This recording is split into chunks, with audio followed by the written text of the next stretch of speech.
The magnets are working great, that is perfectly fine. That is a good racing speed. Nothing wrong with this. Hello and welcome to the first episode of Robinson Raceway, where today we're going to look at the Scalextric web exclusive starter set. This was of course on sale over the Christmas and New Year period for $69.99, normally £109. Since I'm just getting back into Scalextric, I had it as a kid, loved it, absolutely loved it, but you know, time makes fools of us all, so had to stop for a while. I'm getting back into it now. I thought this was the perfect time to try out a starter set. Let's see what's inside.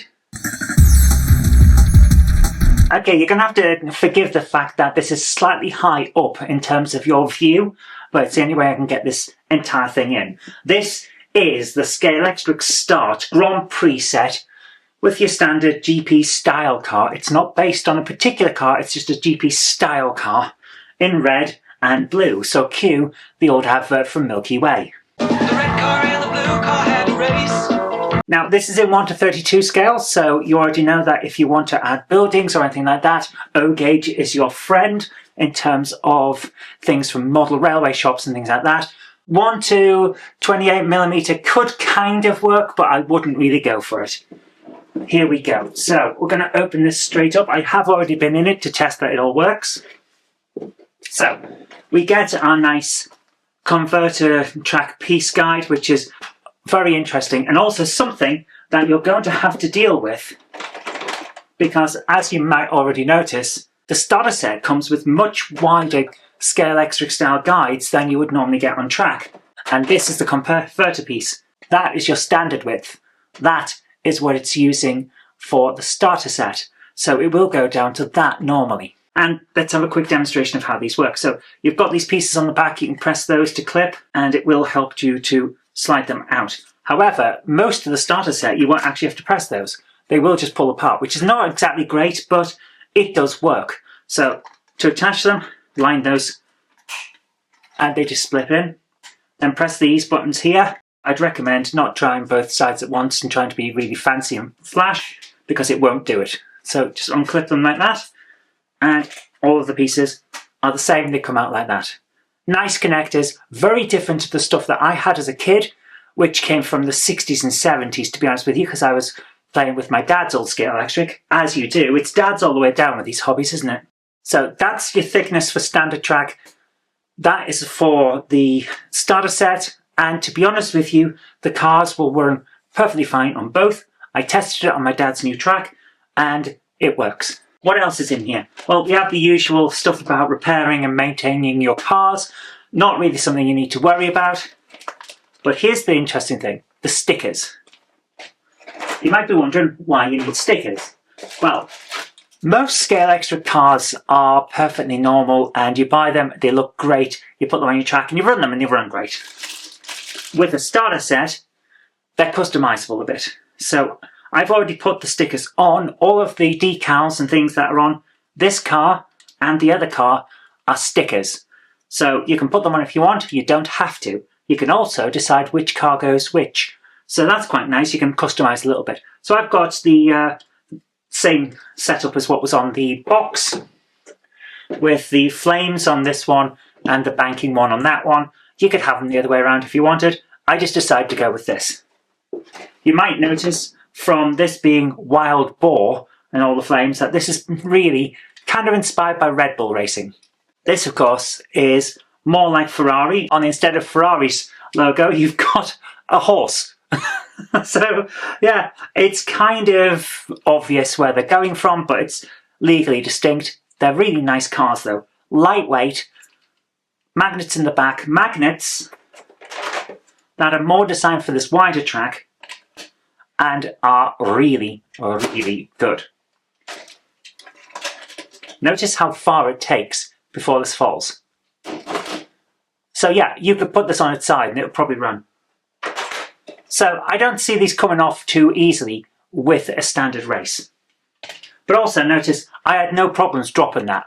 These are hard wearing, good for a starter set, exactly what you want. So you get a decent amount of track. We've got 4 straights, one of which has the connectors on for the power and the controllers. 8 double sets of curves.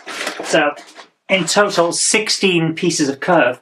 However, these are only 4 straights. There is no break in these. You can't make smaller straights. The only straight that's smaller is this one, where you can split it in half, and that is for distinct purposes.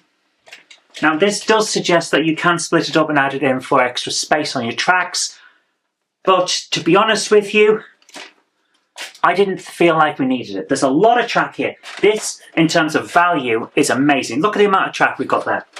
That is incredible. Decent power supply. Nice, solid. That feels like it's going to last. And it's got a good connector. But, and here's the little bit that gets me down a little bit. These are definitely for kids. They're set up for kids. They're designed for kids to just hammer on straight into full power. Now, I have small hands and these fit quite nicely. That is a perfectly comfortable grip for me. If you've got large hands, if you're an adult man, you're probably going to have a little bit of a problem with that because it is quite small. In fact, I'm going to compare it to micro Scalextric to see just how small. Zoom out a little bit so you can see this. This is micro Scalextric. Much smaller, so if you want buildings to go with this, double O gauge works quite well.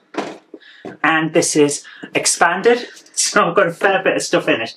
But I've only got it out to show you the controllers. This is a micro Scalextric controller, and again, because I have small hands, perfectly fine. This is designed for children. Young children, to be honest with you, because it's tiny, but it's very hard wearing. They are almost the same size. Very close. The only difference is that this is more rounded and has micro Scalextric written on it. They feel about the same when you're using them. If you're an adult, you're going to want to upgrade your controllers fairly quickly because it's all high end. If you're pressing just a little bit, you're not going to get much from it. That's one of the issues with Scalextric because it is marketed to make sure that kids don't rush your expensive models straight off the track. So you've got to finesse at the top end rather than the whole thing. Just something to bear in mind. That, however, is really the only issue with the entire set. As expected, you get 2 controllers, and we also get a couple of replacements for the runners, which give you the electrical connection on your cars. These circles with the runners on just pop off, and then you can slip on some new ones, or pop them off, repair the ones that you've already got, and then put them back on, that kind of thing. Very good, very easy. You will need some of these, but only if you're running your cars a lot. Speaking of running, let's test it. I've got the entire thing set up on the floor, which is not brilliant in terms of how to run your cars, but it does kind of replicate what's going to happen in most homes with a starter set. So I've gone for a fairly complicated track in terms of wobbles with a big curve around here and then a couple of straights just to see how well the cars can turn and how well they do on the straights. I'm going to use one at a time, so let's start with red. Straight off. And this is what I mean. You don't have much finesse with the controller. Let's see how blue does.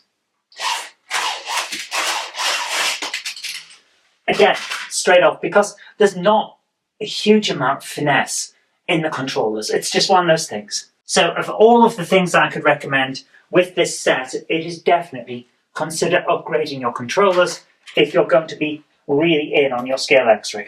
Let's try if I can get a little more finesse. It's not great, but let's go.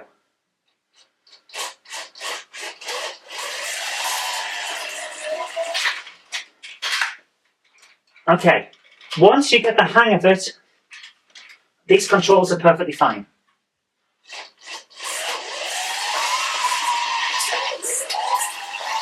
But it really is all or nothing, because all the finesse is in the top end.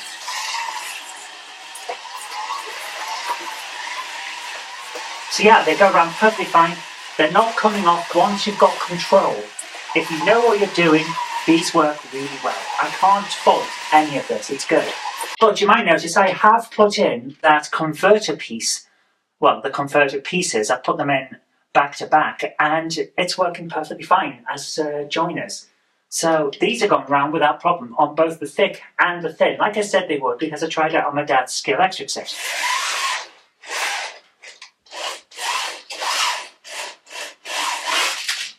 And all the problems come from just giving it a bit too much welly. So I'm going to try two different things now. First of all, we're going to attempt to switch out for Scalextric, micro Scalextric controllers to see if they're actually interchangeable. Well, first of all, I could tell that the notch in the middle is on the left on micro, so this is probably not going to fit.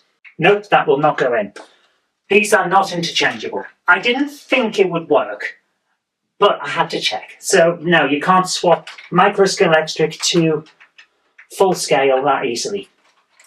However, can you run a micro Scalextric car on a full Scalextric set?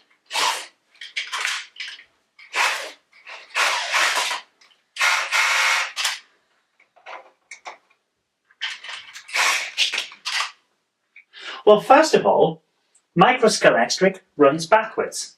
That's something I didn't expect to see. All of our cars have been done that way, but this one goes that way. And surprisingly, yes, you can run micro Scalextric on full-scale Scalextric. It looks ridiculous compared to the full-size cars, but that is very interesting. It's the same system. Very cool to see. Final test. How well does this starter set work if you want to immediately go and try out some different cars? Because as we mentioned, the starter set cars will work on standard Scalextric track. This is wider gauge starter track, which you won't normally pick up. So once you start upgrading, will cars work? Yes, these ones will work. But will your other cars work on this? Now, I don't have a large selection of cars, but I do have two that will put this to the ultimate test because they're ridiculous.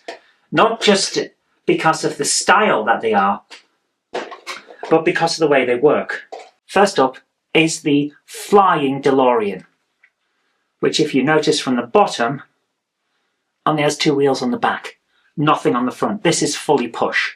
If this works, that's great. The wider gauge on the slot means that they fit in perfectly fine. Will it go round though? And will it go round is definitely the question for the next car that we're going to try out, the Michael Keaton era 1989 Batmobile. This thing is enormous. It is four wheels, so instead of just being the push ones from the Flying DeLorean, but its length and its width means this might be a bit more of a challenge getting around some of those corners. I'm expecting this to kick out and potentially knock into the rival car. So yes, immediately I'm going to say this is going to be a problem because the side of the car is right on the edge of the track. This is the kind of car that really needs those extra sidings that Scalextric sell, so I'll probably be investing in some of those. Well, if you're careful, it's fine, but as you can see from the corners, it is spinning out. I have not changed the pressure and it's coming out very strongly on those corners, which is exactly what this test is about. But as you can see, it's going around perfectly fine. It does not mind this kind of track. How's the DeLorean do?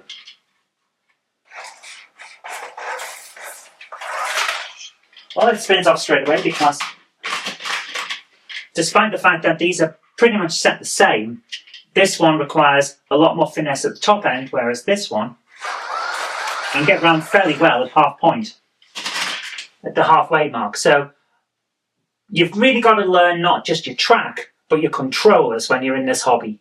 And it will take some time. It's a learning process. But that's part of the fun, isn't it?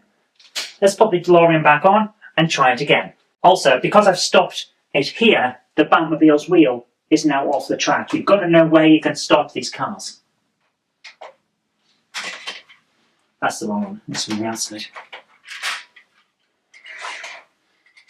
Yeah, again, it's off without speed. That is causing issues. So yeah, that's a problem with low speed with that car. We really need the extra wideness that you can have with additional areas. Here we go. Once I get the knack of this, it should be okay. It's staying on for the most part. And immediately when I say it's staying on, it doesn't. Yeah, this is a problem. There's no traction. There's no traction at all. So we need barriers and we need the widening track additions. I'm going to switch these over and see how this goes with the other one, which has a bit more fidelity. There we go, perfectly fine. I'm hardly even pressing this. And that goes around just fine. Not as much kick out. This one actually goes better on the inside track, which is interesting. Speed it up a bit. Yeah, it's having no problem. Not only is it having no problem, it's not even phased by the transition from the wider to the thinner parts of the track for the pickups with that little extension. So that's cool. There's nothing wrong with this. This is a perfectly workable set that will get you started. There is no problem here at all. The only issue that I could think of to mark anything down is controllers. These are not quite as good as I would like, but if you're willing to learn your track and learn your controller, it will still work very nicely for you and you'll have an enjoyable race, especially if you're using those starter ones with the extra magnets. These work really nicely with those extra magnets. See what I mean? I'd get up to full speed before that starts to come off. And at decent speed, proper decent racing speed that's enjoyable, yeah, you can have a good time with that. Want to come off slightly there.